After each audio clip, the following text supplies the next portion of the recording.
Dear old work platform, it's not you, it's us. Actually, it is you. Endless onboarding? Constant IT bottlenecks? We've had enough. We need a platform that just gets us. And to be honest, we've met someone new. They're called Monday.com, and it was love at first onboarding. Their beautiful dashboards, their customizable workflows got us floating on a digital cloud 9. So no hard feelings, but we're moving on. Monday.com, the first work platform you'll love to use. If your roof starts to leak or your floor's really squeak, you live in a money pit. Money pit. If your basement needs a pump or your place looks like a dump, you live in a money pit. Money pit. Pick up the telephone. Fix up your home sweet home by calling 888 Money Pit. Coast to coast and floorboards to shingles, welcome to the Money Pit, making good homes better. I'm Leslie Segretti. And welcome, guys, to Money Pit 2.0, kind of our second episode of this newly revamped Money Pit, where we promise to build off of this foundation and keep giving you guys some great home improvement advice. Coming up this hour, if you want a quick way to start a neighborhood feud, well, then go ahead and just put up an ugly fence and face that ugly side right directly at your neighbor and, really kind of just show them how you feel. But don't do that, because we've got some tips on the right way that you can fence your yard. We're going to share that coming up a little later. Also ahead, we've got a great guest that you may or may not be familiar with. Her name is Renee Brunner, and she is a content creator behind Renee Renovates. And this young gal reminds me a lot of myself, and I really kind of like her because she's taken an old home and learning how to repair and renovate and make it better all on her own. And coming up, once that weather is warming up and your kids are spending more time outside, you may be spending more time inside doing a ton of laundry. I know, I'm a mom of 2 boys. I feel like I just did 6 loads of laundry yesterday. So we're going to share a few tips to help you save some money doing that. And speaking of saving some money, we've got a great prize up for grabs this hour from our friends over at CodaLights.com. We've got a Coda Solar Rose Petal Bollard Light 4-pack. It is a gorgeous prize, perfect for a getting ready for spring project. So give us a call. Let us know what you are working on so you have your chance to win. Jim Kenzie, our show's senior producer, is going to be introducing our calls. So, Jim, who's up first? I kind of wanted to win that Coda prize before we get to the call. I can't do that? Nope. Sorry. Darn my luck. Not allowed. You work for the show, you don't get it. All right, but here's who we do have. We've got Lloyd from Washington on the line with a question about insulating a ceiling. Give us a little detail here, will you? This is going to be a great puzzle for you today. Okay. This is not your normal house. It's a 12-sided house with a cathedral ceiling. That's interesting. And I would have to say that there's 2 questions here. One is how to insulate that ceiling, and the second is how to ventilate it. Or put a non-ventilated in. The roof's a 10 and 12 pitch with 2 by 12 rafter bays, and the rafters are spaced 24 inches apart. All right, we're only going to answer this question if you can tell us what a 12-sided shape is. Oh, duodecagon. Yeah, it is. It's a dodecagon. I mean, I admit it. I had to look it up, but I was curious and I wanted to know the answer. All right. Look, this is actually going to be a lot easier than you think. You're thinking in the traditional sense, all right? So you've got some tough roof spaces here. You've got cathedral spaces. You've got a lot of small spaces. You have a depth of a rafter that may be only 6 or 8 or 10 inches deep, so you don't have a lot of room. How are you going to vent this? So my answer for now is forget about the venting, forget about traditional insulation. This is probably the best application for spray foam insulation, and here's why. First of all, you're going to get a much higher insulative ability out of a spray foam. It's much denser. You're going to get a higher R value per inch. And when you use spray foam, you don't have to ventilate that roof. It just doesn't work that way. It doesn't require the air to go through it to dry it out. So the spray foam installers will spray it underside of all that roof space and then trim it flat. If you do want to put a sheathing on it, you can do that on top of the spray foam. You're never going to have to worry about ventilation. And the nice thing about the spray foam is that not only does it insulate, it also air seals. So you're not going to get drafts, because if you've got all those sides of the house, I imagine you've got a lot more places that air can leak in.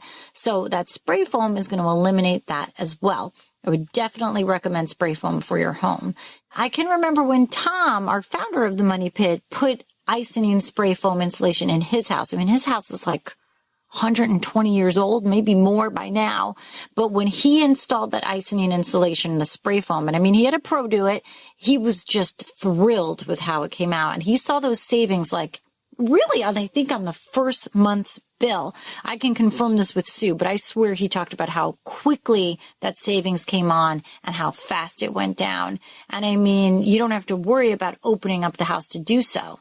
To open all that roof up at one time, to me, would seem like it'd be very difficult, might even be a little bit dicey as far as structural goes, I'm thinking. All right, but why would you open it up the house? I would do the spray foam from the inside. If you've seen the house, the walls are over 10 feet high in the main floor, then it goes up to a cathedral ceiling. All right, but what's on the underside of the ceiling? The sheetrock. All right, you've got sheetrock. So here's your choice. You either tear off the roof sheathing, and then spray it and put the whole roof back together. I mean, if your roof's bad and ready for replacement. It is. Oh, it is? Yes. I mean, it's really bad? Yes.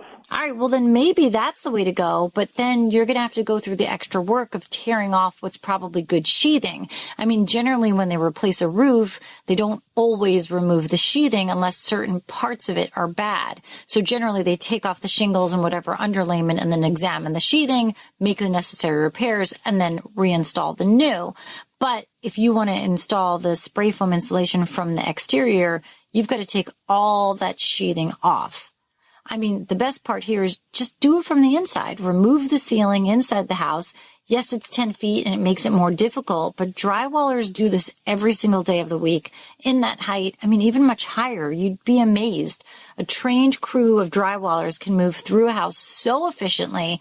I wouldn't be the least bit surprised if they couldn't tear off all those ceilings in just a few hours and put them back in a day or so. Then a couple of days for spackle if you've got the right company working. So it's going to be expensive either way, but if you want to get this space insulated, you've got to go in from the bottom or the top. There's just no other way to do this. I mean, I wouldn't even consider blown in because, again, you have to ventilate it, and there's just no way to do it with the house you've got. Mm-hmm. Right, because the cupola sits on top of it, which is 9 feet across. What it does, of course, it's six-sided. So you go from 12 to 6. Yeah. So what you end up with is 6 trapezoids and 6 triangles. I mean, are you a mathematician or something for your job? Are you like a wizard? Do you teach math at school? How did you know? I mean, I could tell. I definitely could tell. Aha. Well, I used to teach shop. Oh, my God. You're like a man of Tom here. It's like he used to be a teacher as well. He used to teach shop. You guys have a lot in common. Well, it sounds like a super neat house, and we wish you a lot of luck with it. But definitely look into the spray foam. I truly think that that's the only way to go, and I know Tom would agree. I mean, how you get it up there, that's what you're up against, but definitely give it a shot. Okay, Lloyd? Sounds good. Thank you. You don't wake up dreaming of McDonald's fries. You wake up dreaming of McDonald's hash browns. McDonald's breakfast comes first. Ba-da-ba-ba-ba. Hey, you want to support our podcast and help us grow? Well, go ahead and leave us a 5-star review on Apple Podcasts, and we'll be forever grateful. Plus, you'll be helping other homeowners discover our show. Just go to moneypit.com/review. Hey guys, what are you working on? I know we're sort of ending winter in a lot of parts of this country, and maybe you're thinking about the spring season. So what are you working on? Are you building a deck? Are you getting ready to plant a garden? Are you changing your outside lighting? Well, heck, guys, if you're changing your outside lighting, we've got a great prize to help you do just that. It's the Coda Solar Rose Petal Bollard Light 4-pack. Now, these are gorgeous sort of staked LED lights that are solar powered. They have a beautiful leafy pattern to them, and they do just that. They stake right into the ground. They get their power from the sun, and they've got an angled feature on top, so they really do their best to absorb all that sunlight, and they will give you 8+ hours of light, and you kind of just set it and forget it. They'll come on at dusk. They'll go off at dawn. It is a great prize pack for you guys. It's worth $80, but some lucky caller or emailer or writer-inner to the Money Pit is going to get their chance to win. So give us a call at 888-MONEY-PIT and let us know how we can lend you a hand. A writer-inner still, huh? Yep, I'm going to go with it. Maybe it'll be a new phrase. Yeah, to Leslie's for sure. Yeah. I can't tell you. I've been wanting to say it for a long time, but I know it's wrong. All right, here's who's next. Leslie, we've got Amber in New Hampshire on the line. She's got some heating and cooling questions. How can we help you, Amber? Hi, I was wondering if it was worth the expense of converting an oil heat system with baseboard heat to a electric baseboard heating system for a 3-unit apartment building. Holy cow, are you independently wealthy, Amber? No. All right, well, it's going to be really, really expensive to heat with electric if you're right now heating with an oil-fired hot water boiler. I mean, you're going to see a huge difference there, and hot water heat is clearly the best heat, and it really would just not be smart for you to eliminate that. So I'm guessing that you're asking this question because you want the tenants of those apartments to pay their own electric bills and cover the heat, right? Yes, because right now it's all metered separately now anyhow for electric. So I figured, right now they've got the windows open and the, oil heater's cranking. Right. But, I think that it's an older building and the oil tank is starting to show its age and will need to be replaced, and then the boiler will be replaced. I'm thinking long-term maintenance is less. Yeah, I hear you, but it is going to be a lot more expensive. So now you're in New Hampshire, and I wouldn't be surprised if you ended up paying $500, $600 a month in electric bills per unit, because it is very, very expensive to use electric heat. So I would encourage you to keep the hot water heater, but I also would encourage you to make sure it's zoned separately for each unit. And if you have really old equipment, it's definitely going to be worth replacing that equipment with new Energy Star rated equipment. If you're going to have to replace the tank anyway, you could do that. And at the same time, the efficiency today of those newer units compared to those that are sometimes 10 years old, let alone 20, 30 years old, is going to be astronomically more efficient. The new stuff that's out there today is really, really much better designed. I would never tell you to ditch that hot water baseboard. There's got to be a better way to solve this in terms of people wasting your heat that you're paying for with your hard-earned dollars. So, maybe you have to control the temperature in the units and make it so that they can't change the temperature. And this way they're not opening those windows again. There does seem to be some imbalance there. You've got to deal with the actual imbalance issue first, but I don't think tearing out all that good hot water baseboard system and replacing it with electric is going to be the answer for you. And with gas? I mean, would it make sense to convert to gas? I mean, you can get an option with gas, and gas is definitely more desirable than oil, and you've got to get those options for pricing and kind of compare what all those costs are. But I personally would never get rid of a hot water system ever. Okay, because someone else was talking about split heat systems. I thought, you could have built-in air conditioning as well instead of everyone popping in air conditioners in their windows. Well, then they can pay the electric bill for the air conditioning. I mean, you can split the electric and let them just pay for the air. I don't see any reason why that can't be done, okay? Oh, that's true, too. And have the in-wall, I guess they call it like a split system or something. I don't know what that is, but... And if it's electric power in there, you have the electricity split among the apartments so that they're paying for their air conditioning. Right. But right now they put the window air conditioners... I mean, they've got to plug it in, and then they're paying the electric bill. So one way or another, whether it's built into the unit or not, if it's electric, they should be paying for it. Okay, perfect. Thank you very much. You're welcome. Good luck with that project. Thanks so much for calling us at 888-MONEY-PIT.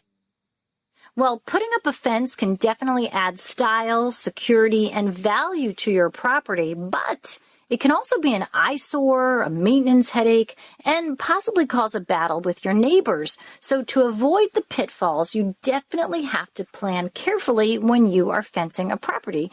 First of all, guys, you want to check your property lines because you don't want to build in your neighbor's yard. I mean, it most likely would be an accident, but just don't do it. So know exactly what's yours, what's theirs. Check with your local officials. Make sure that you don't need a permit to build a fence because in some areas you do. Now, once you know exactly where your line is and if you need a permit or not, you can start thinking about what kind of fence. Because you're going to go to the store and you're going to discover, if you don't know already, that fencing is available in a lot of different materials, including natural and pressure-treated woods, vinyl, and metal. Now, a natural wood fence can be beautiful, but that's definitely going to require the most amount of maintenance. You're going to have to restain it every couple of years. You're going to have to make sure it stays clean. When you put the fencing on, you don't want it touching the ground because you don't want it absorbing moisture and rotting quickly. So there's a lot of things you need to do when planning a natural wood fence. They can be beautiful, but be prepared for that work. Also, you have to remember with the fence, there are two sides. One side looks good from the outside and one side still looks good, but it kind of has different supports built into it. So it's not like the prettier side of the fence. Now, sadly, that prettier side of the fence has to face your neighbors because that's just the rule of the game here, guys. And you also, when it comes to your fence, you're going to at some point have a gate, and that's not going to be the part where you want to save money because the gate's going to take the most wear and tear. It can be a security risk if somebody leaves it open. Your pets can get out. So when it comes to the gate, add a spring hinge. That's going to help that gate swing back into place. And if this fence is going around a pool perimeter, that is super important that you have. Now, you can also save a lot of money if you build that fence yourself. That doesn't stop you from still needing a permit and still knowing where your property lines are and following those same rules. It is going to be a lot more work. You're going to have to support all of those posts, pour some concrete to put them in. I'm not saying it's a difficult project, but it's definitely one you have to be prepared for and do your research. And if you go that route, Team Money Pit is here to lend a hand. Jim, who's next? We've got Philip in Colorado on the line, Leslie, who's working on the bathroom. What is happening over there, Philip? Well, we have an unusual house. It's all concrete, poured concrete back in the 80s, so all of the walls in the upper and lower are concrete. Now, we have one bathroom in this house. However, we want to install a small half bath in the bedroom right next to the bathroom that's in the basement now. So we have a concrete wall between the two. We have concrete floors where the toilet and the bathtub is installed. Now, between the bathtub and the other wall, all the plumbing is in there. That's not concrete. That is framed in. So we have access to that in the room next door. But the question is we want to install another bathroom, a half bath, so we want a toilet and a sink. The sink is no problem, because what I just said about the plumbing being roughed in there. But boy, how do we really want to do this? So it's going to take some demolition work to get down into that. So what room do you want that half bath to be in? It's in the lower level. It's basically the same as, you could just say it's a basement. The only difference is that the wall between the bath that is there now and the bedroom right next door, where we want the half bath, is a concrete wall. Okay, so you were worried about getting through that wall that separates these two bathroom spaces. You've got concrete below, and then you've got a concrete dividing wall. But what about the ceiling? Is that typical wood construction? It is. Number one, yes, you could dig out the floor and break out that area, try to find the intersection with the waste pipe on the other side of that wall, or you could use what's called a lift pump. So there are toilets out there that have pumps that are built into them that when you flush, you can actually spill the water waste from the sink into this well. And it essentially activates a pump. It grinds the waste and then it runs it up through the pipe, and then it would access that waste line and be dropped down from there. So that's going to be less destructive. I mean, the mechanism, is a little bit more complicated and perhaps a little louder than a typical flushing toilet, but they work very, very reliably well, and they're often, the only option for a basement bathroom. Well, no, the main waste line, since the only bath is in the lower level, right next to where I want the half bath to be. So the waste line is in the floor, and it runs out to the south through and right out, and it goes right down into the sewer line outside. So there's no. It's the same level, so I would really like to hook up to the existing line that is right next to the half bath that I want to put in. Yeah, so I've got a secret tip here for you. It's called a jackhammer. I mean, you can break up that floor, you can connect with that line, or you can go up over that wall and drop into the vent pipe with no doubt, and you're in the same space. And then, of course, 8 feet below that connects with the waste line. So those are your options. And I kind of hope that one of these is going to work for you. Thanks so much for calling us at 888-MONEY-PIT. I can say to my new Samsung Galaxy S25 Ultra, hey, find a keto-friendly restaurant nearby and text it to Beth and Steve. And it does without me lifting a finger. So I can get in more squats anywhere I can. 1, 2, 3. Will that be cash or credit? Credit. 4. Galaxy S25 Ultra, the AI companion that does the heavy lifting so you can do you. Get yours at Samsung.com. Compatible with select apps. Requires Google Gemini account. Results may vary based on input. Check responses for accuracy. Eczema isn't always obvious, but it's real.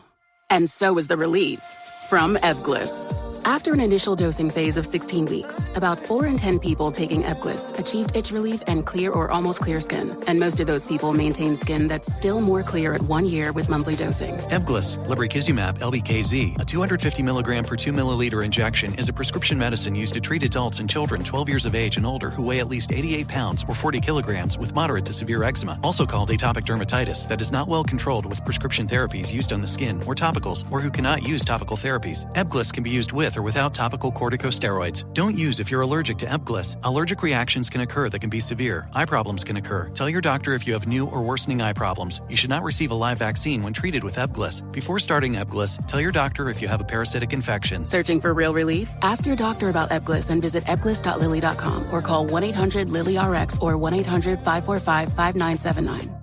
Joining us this hour, we have a pretty amazing young lady who's bought herself an old home, a 1914 Craftsman home, without even knowing what the heck to do with the house. Renee Bruner is the content creator behind Renee Renovates, and she calls herself a proud power tool nerd. So she is definitely part of the Money Pit team here. Renee, welcome. Thank you. I'm so happy to be here. So tell us, this is what, 2021, and you kind of see a listing for a really awesome Craftsman house. How did this come about? Yes, 2021, I've always been in love with old homes and the history they have, even though I never grew up in one. But it's just kind of like the magic and mystery of an old home I was really excited about. And this was my first house ever. So when I started shopping around and I realized that an old home could be a possibility for me, I jumped at it without knowing any of the pitfalls or the upsides of an old home and really dove in without knowing anything. And it's been a really fun journey since. And maybe that's probably the best way to do it without really understanding what you could be getting into. I have a 1923 home myself, so I do understand what goes into it, what could become of it, and, all the mysteries that lie therein. I hear from a lot of people who say they would be too scared to buy an old home, and it's just so wonderful. I can't express how great it is to have a home with so much history, and they're usually built a lot better than new builds. But I do understand that, people have heard horror stories before, so there's a little bit of give and take. Now, tell us a little bit about the house. When you saw it, did you say, gosh, this needs a ton of work, or was it just sort of updating systems? Like, what really kind of was your first assessment here? Yeah, it was livable, but it needed work. And I think as soon as I walked in and saw the 12-foot ceilings, I was pretty taken with the house. And then there were some rooms, though, where the ceiling had come down and there was some termite damage. So clearly it needed some work. There was also a bathroom that had a completely rotten floor. So there was definitely a lot of fixing up that had to happen, but I was able to at least live in the house while I renovated it, and I'm still renovating it and living in the house. Now, when you first moved in and started thinking about the stuff that you were going to do and the stuff that needed to be done, did you think right off the bat, Renee, that this was something you were going to attempt to tackle on your own, or did you sort of start the interview process with contractors and realize this is expensive? I was really in love with the idea of learning how to do it myself. I did know there were some things I didn't want to touch, like things that could burn down my house, like electrical, for example, where I did bring in some contractors. Smart move. But a lot of it, I was just like, maybe I'll figure it out. I'll look up some YouTube videos, that sort of thing. And then I've also had the experience where because it's an old house and it had some specific details where it needed people who knew about old houses, I've had some amazing contractors who are all in their 70s who've come to my house and not only have been able to fix things, like show me how to fix up the windows and that sort of thing, but have been able and willing to walk me through it and share their knowledge with me, which has been so incredible. And I would suggest that to anyone who is in this situation. If you're able to hire a contractor, I think I find this particularly in older contractors who are interested not necessarily in growing their business tenfold right now, but are just excited to share their knowledge with others. If you can find people like that who are not only helping your house, but helping you to become better at fixing your own house, that's an incredible relationship to build. Now, when you first started this process, did you own any tools? Did you have any idea what this was going to be? Or no, you were just sort of willing to jump in and find the right folks and learn the right things? Oh, yeah, I had no idea. My mom, my first day of home ownership, had to teach me how to use a drill. So, all right, but go mom, that she knew also. Yeah, she was great. And then since then, I've shown her how to use some bigger power tools. So it's been kind of a nice return situation. Yeah. I love that you and your mom were sort of learning and growing together and getting more skills and more abilities.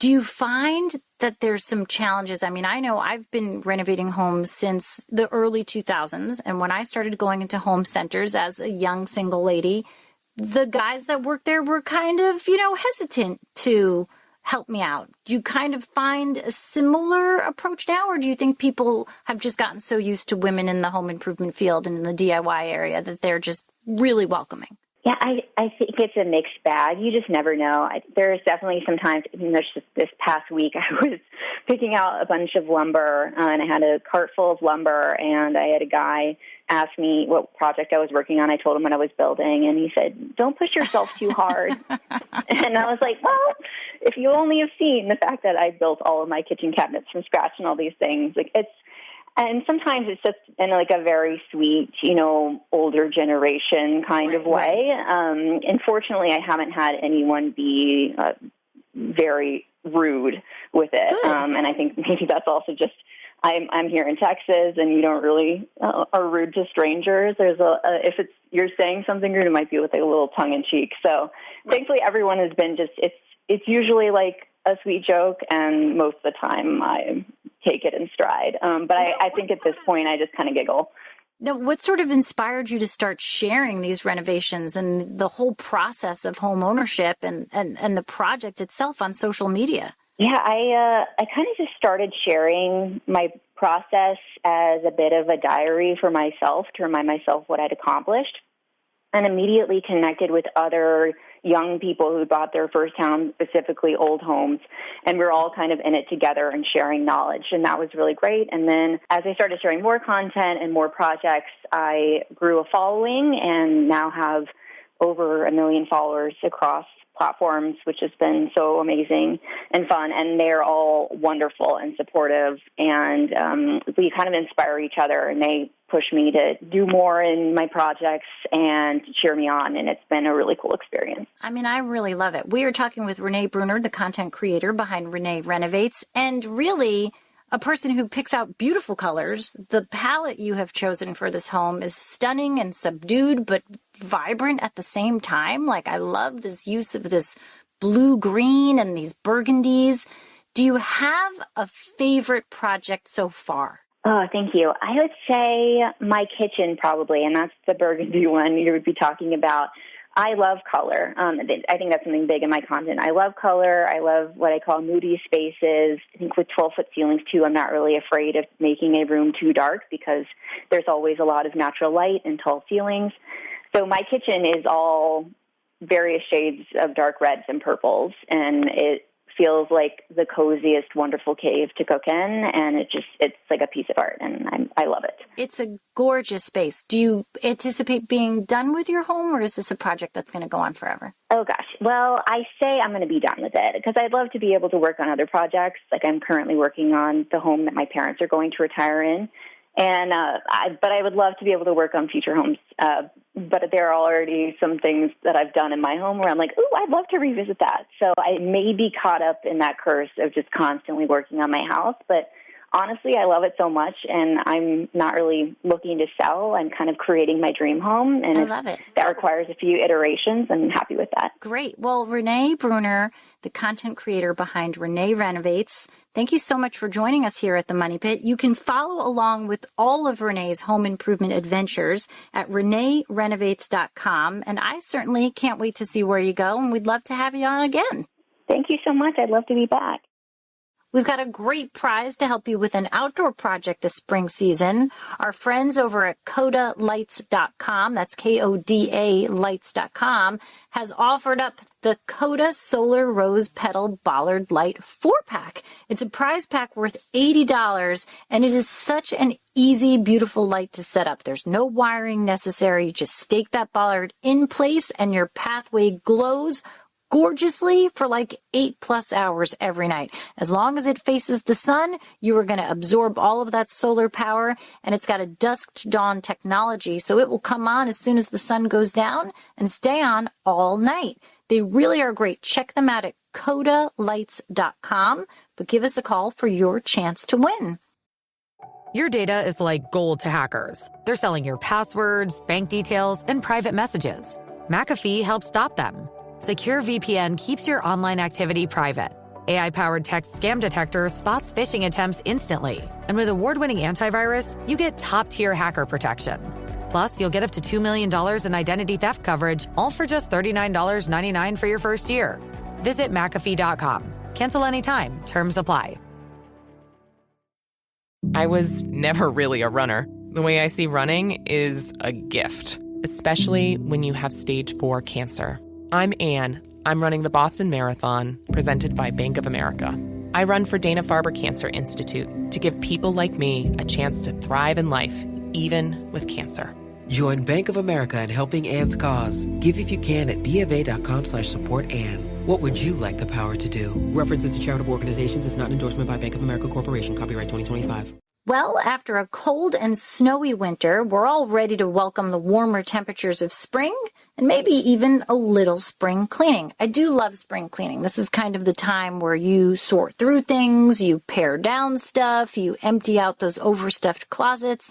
And I'm not spying on you, but I know you've all got them. So as you're cleaning out those closets and getting, that big clothing switchover, you're probably going to be doing a lot of laundry in these days ahead. So we've got a few tips to help you save money while you're doing that.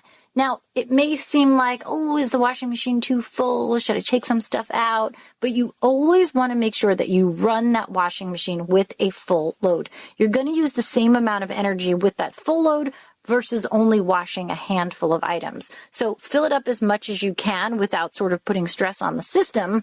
And then when you're doing the wash, you want to switch the loads while the dryer is warm. So if you had something in there already, do that switch kind of fast while that dryer is warm, because that will keep that remaining heat inside and help use that heat for the next dryer cycle. You also want to make sure that you clean that lint filter on the dryer every time you do a single load in that dryer. Your dryer is going to run much more efficiently, but it's also going to run much more safely, because dryer fires are the leading cause of home fires in the United States. So take the minute, empty out that lint filter. Now, if you're fine that you're kind of up for a new appliance, you want to make sure that you use an Energy Star certified washer and dryer.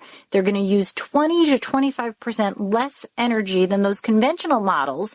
And when you're doing the wash, always wash the clothes with cold instead of hot. It uses less energy, plus it really does clean the clothes the same way. So it's wonderful to save that money, save that energy, and also end up with a clean pile of clothes that, guess what, is going to sit in that chair in your bedroom for a day until you fold it. I know. Again, I'm not spying. I just know what goes on. All right, Jim, who's next? In Minnesota, Leslie, we've got Susan with a steamy problem, but it's in her kitchen.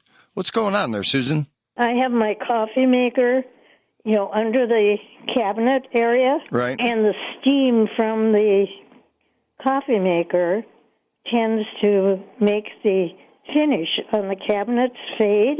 And I don't know where I can put that coffee maker.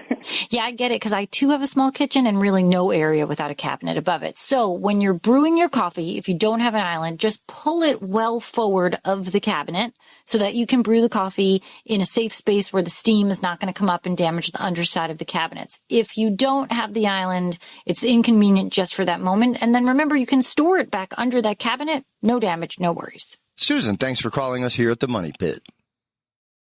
Making good homes better. Welcome back to the Money Pit. I'm Leslie Segretti. Jim, you've got an email for us. Who's up? I do. It's from Jack in Portland, Oregon. He has a front porch, and he says the slab's about 3 inches. Well, it's about 35 years old. He's getting a lot of pop marks on it, and he wants to know, what to do to get rid of the pop marks. And he knows he can't put cement on cement. So what do you think? Yeah, Jack, definitely you can't put cement on cement because it's just not going to stick. So you do need something that's sort of a mix of things so that it will have that adhesion quality. Now, I'm going to assume that things are level here. So Quickcrete has a product that's going to be great for you. It's the Recap Concrete Resurfacer. You put it on with a squeegee. It's going to fill in all of those holes. But the best part is it's going to stick because it does have a polymer additive. So it's not going to shrink and it's going to really stick well to your existing slab. And hopefully that does the trick. And Jack, while you're at it, now would be the time to check the slope of the porch to get the water away from the house. You can make it thicker towards the house and thinner towards the front edge and save yourself more headache down the road. Yeah, and this is definitely the time to do that. Hey, Leslie. Yeah? We know that spring is the perfect time to think about redecorating spaces in your home for a fresh look, right? Yeah. Well, how about giving us some tips on how we can do that in this week's edition of Your Last Word? I did feel silly kind of introducing this segment myself. I get it. So I thank you for the help there. Sure. But we're going to work on the tongue-tiedness. Again, we are sorting this out in Money Pit 2.0. You're right, Jim. You know, spring really is kind of this great time to freshen up. Everything's kind of regrowing and blossoming and blooming outside. So why not make the same thing happen indoors? It's really a chance because you've been all cooped up in the winter. All of the fabrics, the colors, everything kind of is heavy and cozy at the same time. But spring is definitely sort of a breath of fresh air. So you can do this in a couple of easy ways. Think about like your shower curtain, your bath towels, your kitchen dish towels. Throw pillows on the couch. Throw blankets on the couch. Maybe if you want to go that extra mile, you kind of update the drapes in the living room or the bedroom or the dining room. But that's kind of, you know, being aggressive and sort of redecorating. But that's definitely how you go about lightening up the mood, lightening up the space, is kind of freshening it up with these fabrics and these color palette of the spring season. And speaking of color palette, you can definitely kind of take it one step further. If you feel that a room is in need of a fresh coat of paint, this could be the chance to do it. And this could be the chance to bring in a lighter, softer color that's going to work year round, but definitely give you that fresher vibe of the springtime. You can also bring in, you know, one wall of a peel and stick wallpaper that's removable. It's a good chance maybe in like a small powder room or one wall in a dining room or bedroom just to kind of freshen the space. And who knows, it could be something that you love and could live there permanently. If you've got a bathroom vanity, you can change out the hardware. I'm not saying change out the towel racks unless you need to, but maybe just change a knob or two. And maybe it's a beautiful glass that's a nice color, or a ceramic that's something that feels springy and fresh. If you do want to add some things that are different, if you don't have a sconce in a bathroom, great chance to add some lighting. Same thing works in a living space. Think about some of these things. You can add in a chandelier, which is not a huge electrical project, but it is a great chance to change the vibe and the feel of the space. And it does just freshen things up. And you can go for things in a way that will feel seasonal, but will last year round in the home. So take this time, tidy up, freshen up, and enjoy that new spring look at home. Coming up next week, guys, as the weather does continue to warm, local wildlife is getting to work disrupting your plans for a beautiful landscape and garden. So we're going to share some tips to keep those deer, rabbit, groundhogs, all of those cute critters out of your yard. All of that and more on next week's edition of The Money Pit. I'm Leslie Segretti. Remember, you can do it yourself, but you don't have to do it alone. On the Money Pit Radio Show. Money Pit Radio Show. Pick up the telephone, fix up your home sweet home by calling 888-MONEY-PIT.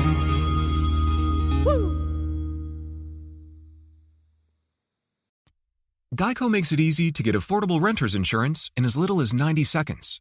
And then you'll start to wonder why everything else isn't so fast. Like, why does it take so long to do the dishes? A meal that's gone in 3 requires 45 minutes worth of dishes. Doesn't make sense. But it does make sense to get renter's insurance through Geico.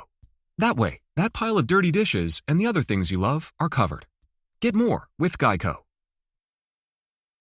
This podcast is sponsored by Talkspace. You know when you're really stressed or not feeling so great about your life or about yourself? Talking to someone who understands can really help. But who is that person? How do you find them? Where do you even start? Talkspace. Talkspace makes it easy to get the support you need. With Talkspace, you can go online, answer a few questions about your preferences, and be matched with a therapist. And because you'll meet your therapist online, you don't have to take time off work or arrange childcare. You'll meet on your schedule, wherever you feel most at ease. If you're depressed, stressed, struggling with a relationship, or if you want some counseling for you and your partner, or just need a little extra one-on-one support, Talkspace is here for you. Plus, Talkspace works with most major insurers, and most insured members have a $0 copay. No insurance? No problem. Now get $80 off of your first month with promo code SPACE80 when you go to Talkspace.com. Match with a licensed therapist today at Talkspace.com. Save $80 with code SPACE80 at Talkspace.com.